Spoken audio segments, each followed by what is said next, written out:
Hello बच्चों, आज हम लोग कंपाउंड इंटरेस्ट का यूनिट 2 में भी पढ़ रहे थे, जिसमें हम लोग विदाउट फार्मूला पढ़े थे। आज हम लोग यूनिट 3 पढ़ेंगे, कंपाउंड इंटरेस्ट।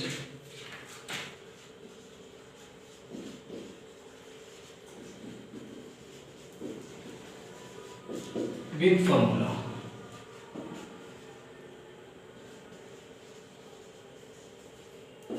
देखिए, इसके पहले का जो ये लेक्चर एक्सरसाइज 3 का है, 3 यूनिट का है, तो 3A बनेगा। इसका जो प्रॉब्लम रहेगा, ये जो है ICSE का 9th क्लास का है, 9th ICSE है, सेलिना बुक का चैप्टर है। इसमें हम लोग विद फार्मूला पढ़ेंगे।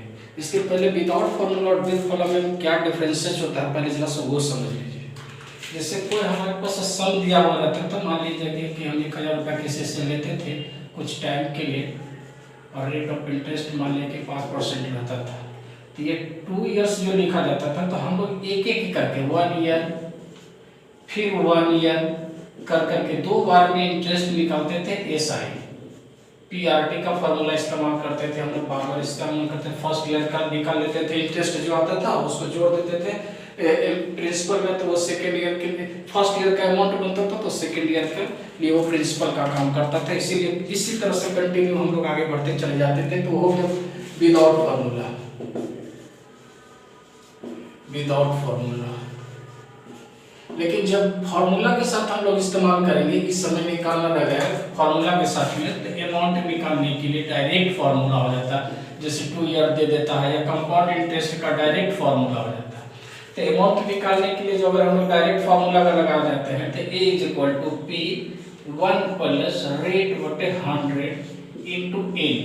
जहाँ A है जो अमाउंट को बताता था, ये P जो बताता था वो प्रिंसिपल को बताता था, और ये जो है टाइम को बताता था, और ये जो रेट है रेट ऑफ इंटरेस्ट बताता था। लेकिन ये ध्यान रखिएगा कि ये पर एनम निकाला जाता था। पर एनम हर 1 साल पर निकाला जाएगा, तभी फॉर्मूला। अगर इसमें हाफ ईयरली या जिसको हम सेमी ईयरली भी बोल सकते हैं, सेमी ईयरली बोलेंगे, तो इसको हम लोग को रेट और टाइम ये दोनों चेंज कर जाता है। ध्यान देखिए, ये दोनों चेंज कर जाएगा। इसको हम पहले है चेंज कर देंगे, तब हम लोग को ये बनेगा। तो ये मेन फार्मूला हमारा amount is equal to principal into 1 plus rate बटे 100 इंटू N। जितने भी टाइम पीरियड के लिए रहेगा, जैसे अगर ये 2 साल के लिए देंगे जगह पर 2 रख देंगे, रेट ऑफ इंटरेस्ट जितना रहेगा वो कर देंगे। इसमें भी एक और फार्मूला आता है, जैसे ये तो हम लगा ही देंगे फार्मूला, लेकिन ये अगर मान लें कि 2 साल 3 साल या 4 साल के लिए अमाउंट पूछ रहा है, और उसमें रेट ऑफ इंटरेस्ट अगर चेंजेबल हो, रेट है जो चेंज करता है, जैसे R1 R2 R3 परसेंटेज के रूप में, मतलब बहुत सारा रेट अगर आ रहा है, तो वैसी स्थिति में हर ईयर के लिए लगेगा। तो उसका हम लोग अमाउंट का फॉर्मूला डायरेक्ट कुछ इस तरह से लगेगा, प्रिंसिपल 1 प्लस रेट बटे 100 1 पीरियड के लिए टाइम, रेट 1 अगर है तो R1, उसी तरह से 1 प्लस R2 बटे 100, फिर 1 ईयर के लिए फिर 1 प्लस R3, अगर जितना रेट रहेगा उसको होगा 1 ईयर के लिए, बार-बार जितना 3 साल के लिए, तो सक्सेसिव, इसको हम सक्सेसिव इंटरेस्ट भी बोल सकते हैं, सक्सेसिव रेट ऑफ इंटरेस्ट,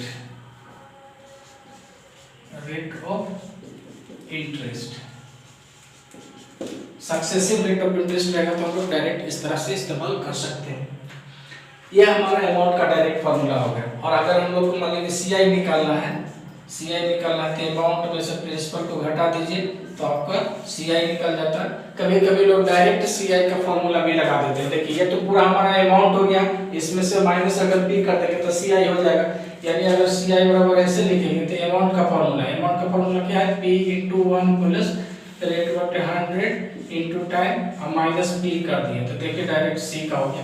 ये विद फार्मूला में यही होता है। विद फार्मूला विदाउट फार्मूला में तो एक स्टेप ज्यादा पड़ जाता है, और इसमें हमको एक ही जगह पर सारा चीज का कैलकुलेशन हो जाता है। तो इसको हम लोग सॉल्यूशन के मतलब एग्जांपल के द्वारा हम लोग देखेंगे कि कैसे करेंगे। इसमें दो फार्मूला एप्लीकेबल ज्यादा होगा, ये फार्मूला और अगर सक्सेसिव रेट ऑफ इंटरेस्ट रहेगा तो ये, और इसमें जो यूनिक जो क्वेश्चन को ट्विस्ट करेगा वो हाफ ईयरली या सेमी ईयरली बोल करके करेगा, यानी रेट ऑफ टाइम में चेंजिंग करेगा। तो रेट ऑफ टाइम में चेंज क्या होगा, तो देखिए अगर रेट रहेगा तो क्या करेंगे, टाइम रहेगा तो क्या करेंगे, तो टाइम रहता है जिसमें उसमें हम लोग मल्टीप्लाई करते हैं और रेट जो रहता है उसमें हम लोग डिवाइड करते हैं। ध्यान दीजिएगा, ये पहले मतलब को समझ लीजिए। रेट रहेगा तो डिवाइड करेंगे और टाइम रहेगा तो उसको मल्टीप्लाई करेंगे। मल्टीप्लाई करने का मतलब ये हो गया कि ये जो ईयरली सेमी ईयरली है उसमें 1/2 आता है, यानी 1/2 से ये मल्टीप्लाई होगा और ये 1/2 से मतलब 2 से डिवाइड हो जाएगा। तो यही से उसका जो रेट जो टाइमिंग दिया जाएगा फ्रैक्शन में दिया जाता है तो वो इंटीजर में चला जाएगा, मतलब पॉजिटिव वैल्यू में आ जाएगा, और ये तो इंटीजर में रहे चाहे कोई भी रेट में रहे तो वैल्यू आप निकाल सकते हैं, आराम से उसको कर सकते हैं। ये बेसिक कोई ओवरव्यू में हम लोग देख लिए कि कंपाउंड इंटरेस्ट जो हम लोग करेंगे तो कैसे करेंगे। इस फार्मूला को मतलब ये सिंपल इस फार्मूला है लेकिन इतना आसानी से वो होगा नहीं, उसको हम लोग सबको देखते हैं, एग्जाम्पल दे रहे हैं। देखिए एक्सरसाइज 3 का प्रॉब्लम नंबर 1 है सेलिना 9th क्लास का। Find the amount and CI on ₹12,000 in 3 years at 5% interest will compound annually. यानी हम लोग इसमें दो चीज प्राप्त करना है, अमाउंट प्राप्त करना और सीआई प्राप्त करना है। चलिए जो दिया हुआ है इसको हम लोग आंसर करते हैं। आंसर करने के लिए क्या कीजिएगा, जैसे प्रिंसिपल गिवन क्या है, प्रिंसिपल इसका 12,000 लिख दिए। टाइम दिया हुआ जिसको हम लोग टाइम में क्या लिखते हैं, इन टी का प्रयोग नहीं करते हैं इसमें, 3 years। और जो हमारा रेट ऑफ इंटरेस्ट दिया हुआ है वो 5% दिया हुआ, जो गिवन है वो सब चीज को, ये सारा हमारा गिवन है। तो अमाउंट का formula principal into 1 plus rate बटे 100 इंटू 8। प्रिंसिपल का वैल्यू कितना है 12,000, 1 प्लस रेट कितना है 5/100 इंटू टाइम 3। इसको काट दीजिए तो 20 बार में कट गया। इधर क्या लिखा हुआ 12,000, 1 प्लस 1/20 का पावर 3। इसको कर देंगे 12,000, इसको करेंगे तो यहाँ 20 प्लस 1 यानी ऊपर 21/20 का पावर 3। अब इसको मल्टीप्लाई करेंगे 12,000 इंटू 21 इंटू 21 इंटू 21 बटे 20 इंटू 20 इंटू 20। देखिए 3 0 से 3 0 इसका खत्म हो गया और ये 2 से कट गया 6 बार में और ये 3 से कट गया। बचा हुआ जो नंबर है वो नंबर को आप लिख देंगे। क्या बचा हुआ है 3 बचा हुआ है, फिर यहाँ 21 बचा हुआ है, 21 बचा हुआ है, 21 बचा हुआ और नीचे में 2 बचा हुआ है। ये जो इक्वल टू का साइन लिखिएगा इस लाइन के सामने लिखिएगा जब ये लिखिएगा तो। अब इसको आप मल्टीप्लाई कीजिए, इसको 6 से करेंगे तो 63 और इसको कर देंगे 4 से मल्टीप्लाई करेंगे तो इतना। ये दोनों को हम लोग इसके साथ मल्टीप्लाई कर दिए, दोनों के साथ इसके साथ मल्टीप्लाई करके लिख दिए।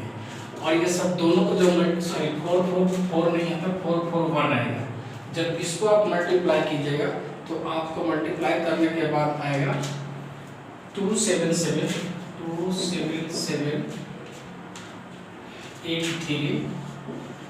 83 बटे 2।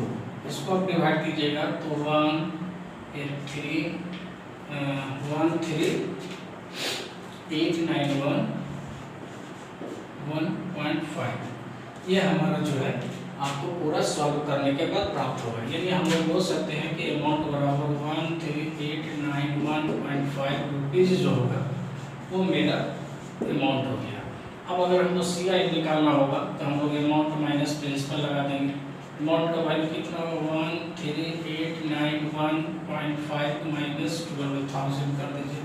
12,000 करेंगे तो यहाँ 1,891.5 रुपीज़ जो मेरा होगा वो हमारा सीआई हो जाएगा। इस सिंपल तरीके से हम लोग इसको सॉल्व कर लिए। तो जो भी गिवन रहता है उसको इस तरह से लीजिए और इसका केवल इसमें कैलकुलेशन बेस्ड रहता है। मैं मल्टीप्लाई वगैरह जितना फास्ट कर सकते हैं परीक्षा में यही कोशिश कीजिए कि ज़्यादा फास्ट से फास्ट बने और सही बने। क्वेश्चन 2 लिखा हुआ है calculate the amount if ₹15,000 is lent at compound interest for 2 years। at the rate for successive years are 8% per annum and 10% per annum। 2 साल के लिए 2 रेट दिया हुआ, यानी सक्सेसिव इंटरेस्ट दिया हुआ, और हमको फाइंड आउट क्या करना है, अमाउंट फाइंड आउट करना है। तो एक ही चीज है, चलिए सॉल्व करते हैं।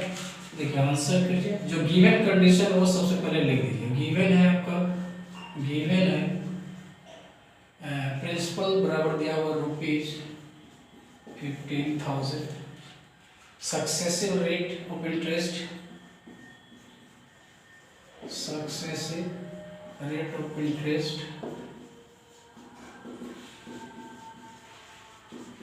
जो है 8% एंड 10% PA पर एनम है। चलिए अमाउंट बराबर फॉर्मूला प्रिंसिपल 1 प्लस R1 बटे 100 टाइम 1 ही लिखा जाता है, लेकिन लिखेंगे नहीं, 1 प्लस R2 बटे 100 टाइम 1 ईयर के लिए रहता है। देखिए 1 ईयर 2 ईयर्स हो जाता है।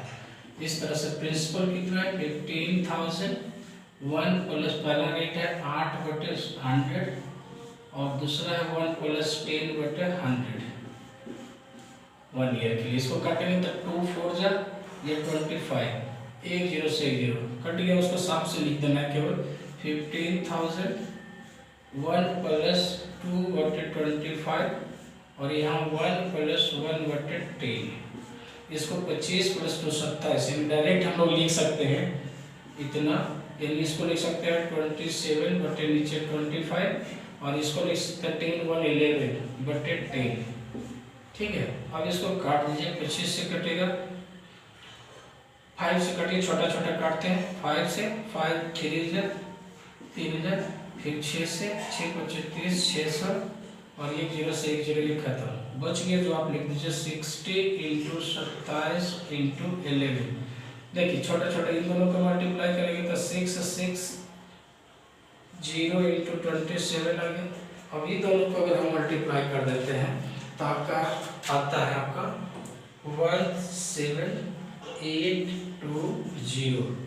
यदि हम फाइनली गुना करेंगे तो हमारा इस तरह से आएगा, यानी हम लोग को कह सकते हैं कि अमाउंट जो होगा वो आपको 17820 रुपीज जो होगा वो आपका पेबल होगा two successive rate of interest के लिए। देख लीजिए, two successive rate of interest के लिए होगी। बस यही ध्यान देना कि सक्सेसिव होगा तो अलग अलग कर करके 1 ईयर, अगर 3 ईयर रहता तो इसको 3 साल का सक्सेसिव ईयर होता, या वरना ये बोल देता कि इसके अंदर ये जो रेट है 2 साल के लिए है, या ये पहला वाला रेट और दूसरा वाला रेट मैच कर रहा है, ऐसा कुछ बात बोलेगा। क्वेश्चन नंबर 3 गिवन है, calculate the compound interest occurred on 6,000 in 3 years compounded yearly if the rate for successive years are 5%, 8% and 10%। हमको यहाँ कंपाउंड इंटरेस्ट फाइंड आउट करना है, अमाउंट नहीं फाइंड आउट करना है। तो पहले कंपाउंड इंटरेस्ट निकालने के लिए भी अमाउंट ही निकालना पड़ेगा। ये 3 सक्सेसिव ईयर के लिए है। चलिए इसको जो गिवन है हम लोग पहले उसको लिखते हैं। गिवन है मेरा, गिवन जो है प्रिंसिपल दिया हुआ ₹6,000 और रेट ऑफ इंटरेस्ट जो है रेट्स ऑफ इंटरेस्ट जो दिया हुआ है सक्सेसिव है। पहला 5% है, दूसरा 8% है और जो तीसरा ईयर के लिए है वो 10% है और एनम है।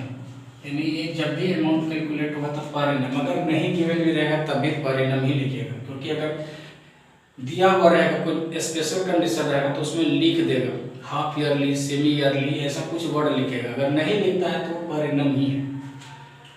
चलिए अमाउंट का फॉर्मूला हम लोग डायरेक्ट लगा देते हैं। प्रिंसिपल इज 1 प्लस R1 बटे 100, फिर लिखे 1 प्लस R2 बटे 100, फिर 1 प्लस R3, 3 ईयर के लिए तो 3 रेट है, हो गया।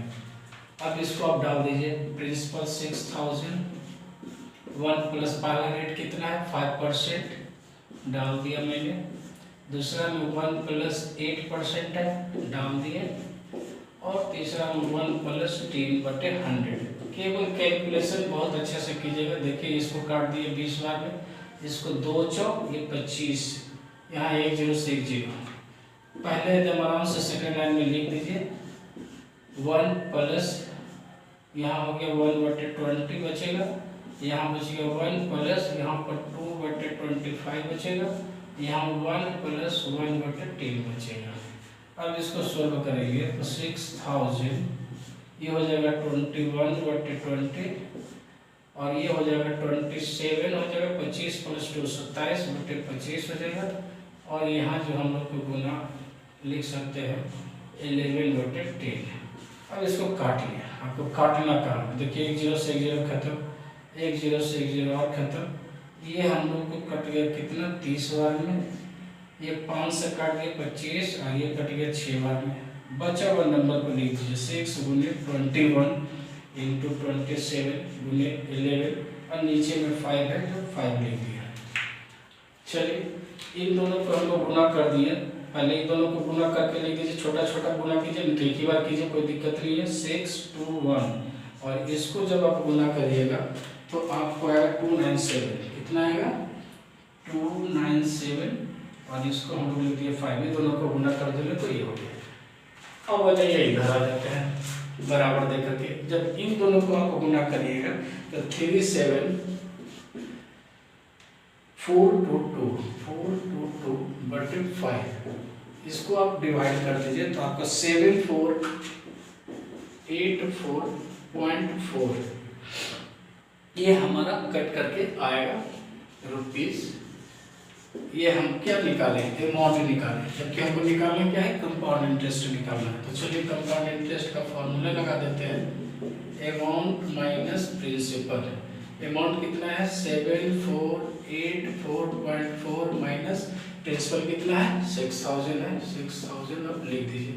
इसको घटाएंगे तो 1484.4 रुपीज जो मेरा आएगा वो मेरा कंपाउंड इंटरेस्ट होगा सक्सेसिव ईयर के लिए।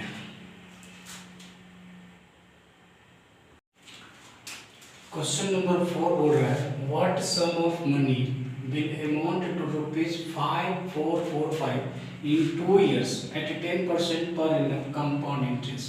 इसमें व्हाट सम पूछ रहा है, यानी हमको प्रिंसिपल पूछ रहा है टू अमाउंट, यानी अमाउंट गिवन है। चले आंसर करते हैं।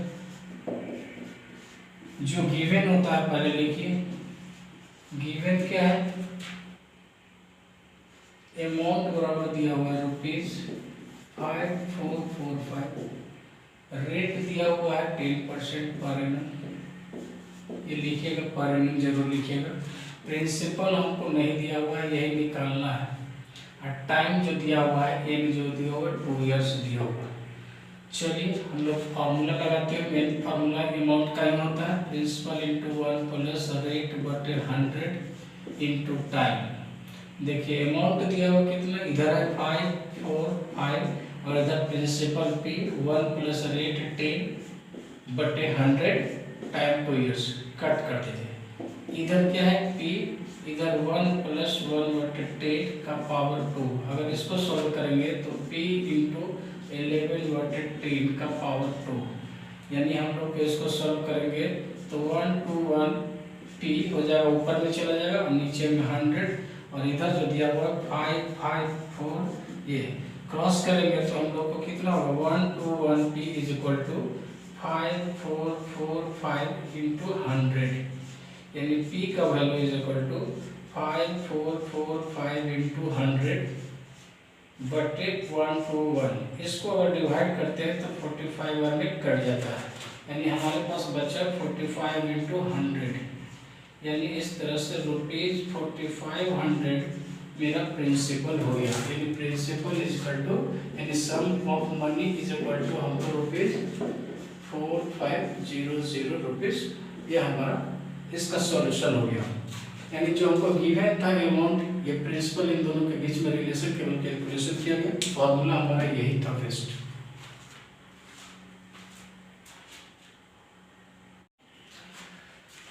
क्वेश्चन नंबर 5 है on what sum of money, sum मतलब प्रिंसिपल निकालना, will the compound interest for 2 years at 5% per annum amount ₹768.75।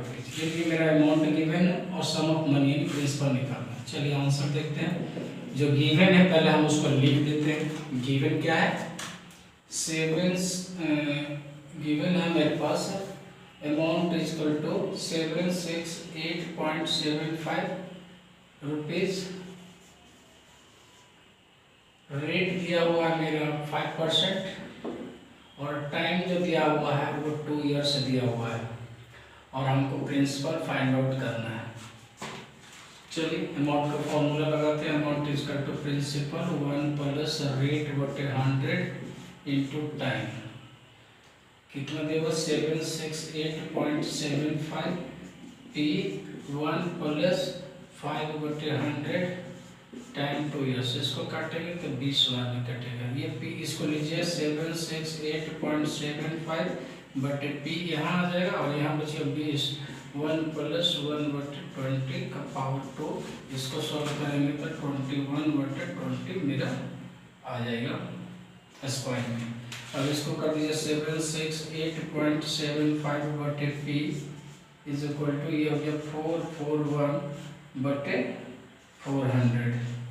441 बटे 400 यानी अगर हम इसको मल्टीप्लाई करते हैं तो हमको 441 पी बराबर आ जाएगा 768.75 इंटू 400। इसीलिए आप निकाल दीजिए P is equal to 768.75 into 400 बटे 441। इसको अगर पॉइंट हटाएंगे तो इसको तो 2 जीरो से खत्म हो जाएगा तो बचेगा 6875। ये 2 जीरो इसको खत्म कर देगा इंटू 4 बटे 441। इसको मल्टीप्लाई करके अगर हम लोग लिखेंगे तो आएगा 307,500 बटे 441। इसको हम लोग अगर डिवाइड करेंगे मल्टीप्लाई करेंगे तो इतना आएगा। अब उसके बाद हम लोग लिख सकते हैं इसको कितने में 697.28 रुपीज जो मेरा होगा वो प्रिंसिपल होगा सम ऑफ द मनी। यानी सम जो होगा मेरा वो 697.28 रुपीज जो होगा ये मेरा सम होगा। सम ऑफ मनी जो मेरा होगा वो कुछ इतना रुपया के आधार पर होगा। अभी तो सब सिंपल चल रहा है, कॉम्प्लिकेशन आया नहीं है, आएगा धीरे धीरे किसी न किसी जगह पर जरूर होगा।